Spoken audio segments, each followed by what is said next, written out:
அதுக்கு மேல நீ புதுசா பணி அளவு போடக்கூடாது. ஏன்னா முழு சம்பளத்தையும் வாங்கி அதிகாரிகள் தின்ட்டு போக கூடாது, கொஞ்சமாச்சு மக்களுக்கு போகணுங்கிறாங்க. அந்த ஜிஓ போடுறப்பையும் அதிகாரிகள் வேலை செய்ய மாட்டாங்கிற ஒரு கருத்தோட தான் சொன்னாங்க. அதனால நம்மளால இன்னைக்கு வரைக்கும் 400 பேர்த்த போட முடியல. அது துப்புரவு பணியாளர் பணி கொடுக்க முடியாதனால தான் இந்த நகர்மன்றமானது தனியார் மூலம் துப்புரவு பணியை நடத்திட்டு வருது. ஒருத்தனுக்கு வேலை கொடுக்கறது எப்படி, தனியார் மூலம் நடத்தி தனி முதலாளிகள் பெரும் முதலாளிகள் சம்பாதிக்கிறது எப்படி?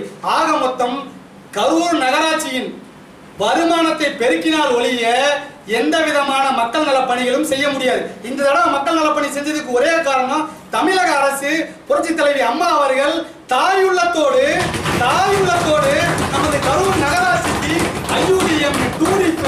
ஐயூடிஎம் டூரிப்னு கிட்டத்தட்ட 100 கோடி ரூபாய் கொடுத்திருக்காங்க. அந்த 100 கோடி ரூபாய் வச்சுதான் நகராட்சி ரன் பண்ணிட்டு இருக்கு.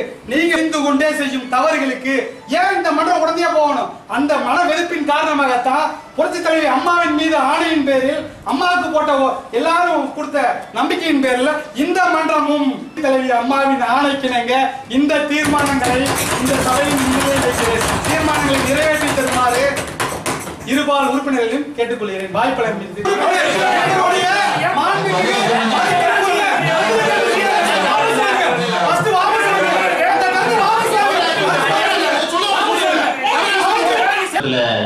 இருந்து எதிர்பார்த்துட்டு இருக்கிறோம்.